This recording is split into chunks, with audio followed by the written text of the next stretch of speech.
All right, today we're going to dive into some really powerful and honestly kind of counterintuitive ideas about money from Morgan Housel. Now, this isn't about stock tips or anything like that.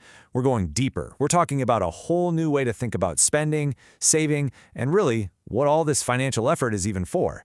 Let's get into it. So let me ask you this. What's the one money habit that can genuinely, truly make you happier? It's a question we've all asked ourselves, right? But the answer you'll see isn't some secret formula. It's actually a fundamental shift in perspective. And that's exactly what we're going to explore. But before we get there, we have to tackle this huge misconception that so many of us fall for. It's this myth that's been drilled into us, that more money will just automatically equal more happiness. You know the feeling. We've all been there. That little feeling of being unfulfilled, and what's the first thought that pops into your head? Man, if I just had a bit more money, everything would be better. But Housel argues that this is a really dangerous assumption, and it often leads us down a completely wrong path. Here's the key idea. Money isn't a cure, it's an amplifier. Think of it like a megaphone. If you're already anxious or unhappy, more money is just going to make those feelings louder. But if you're already pretty content, it can absolutely enhance your life. Bottom line, money just makes you more of what you already are. Okay, so if more money isn't the magic bullet we think it is, why are we all so obsessed with chasing it? Well, the answer lies in the psychological trap that is just incredibly easy to fall into. It's called the status game. The way Housel sees it, there are basically two ways to use your money. You can use it as a tool to build a better, more meaningful life for you and the people you care about. Or you can use it as a yardstick to measure how you stack up against everyone else. One of these paths can lead to fulfillment. The other? Well, that's just a never-ending chase. And this quote just hits the nail on the head, doesn't it? The desire isn't just for nice things. It's for nicer things than the people around us. It's that whole keeping up with the Joneses thing. It's a game of social comparison, and it's a game you just can't win because the goalposts are always moving. So how in the world do we get out of this game? Well, a fascinating study gives us a pretty big clue. Researchers had someone wear this ridiculously loud, ugly sweater to a party. The person wearing it was totally mortified, absolutely convinced everyone was staring and judging them. But when the researchers asked the other guests afterward, almost no one even noticed the sweater. The truth is, people are way too busy worrying about themselves to pay that much attention to you.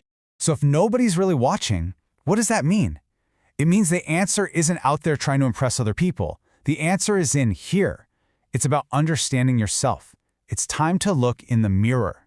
You know, this is why so much financial advice just doesn't work. There's no one-size-fits-all rule for this stuff. Your taste in how you spend money is as personal as your taste in music or food. What works for your friend might be totally wrong for you. The only way to figure it out is to understand what you truly, genuinely value. And to get you there, Housel asks this incredibly powerful question. Seriously, just think about this for a second. If there was zero social reward, no Instagram likes, no one to impress, no envy from anyone, how would your choices change? Answering that question honestly, that's the first real step towards spending money on what actually makes you happy. And all of this introspection leads us to what Housel calls money's highest purpose.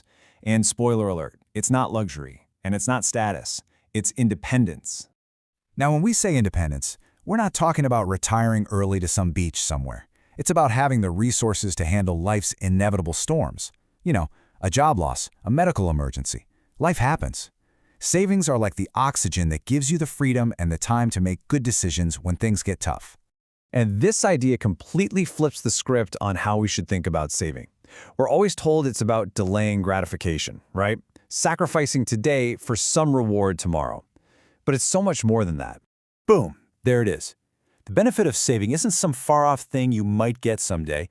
It's a feeling you get right now. It's the peace of mind you have today knowing you have a cushion. Every single dollar you save is buying you a little piece of freedom, a little piece of independence right here in the present. So, how do we put all of this together and actually build a truly rich life? The key is to make sure we're aiming for the right target. You see, chasing happiness is like trying to hold on to a laugh. It's a fleeting emotion. It comes and goes. A much more powerful, more sustainable goal is contentment.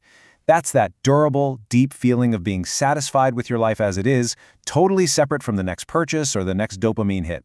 And look, the real secret to building wealth, it isn't about hitting home runs or some get-rich-quick scheme. It's actually about being pretty average, but for a really long time.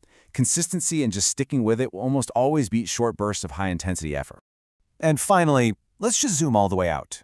What does all this money stuff really amount to in the end? Warren Buffett said it best, real success in life has nothing to do with the size of your bank account. It's about the quality of your relationships. So the ultimate question I want to leave you with is this. Is the way you use your money helping you build a life that earns the love of the people who truly matter to you?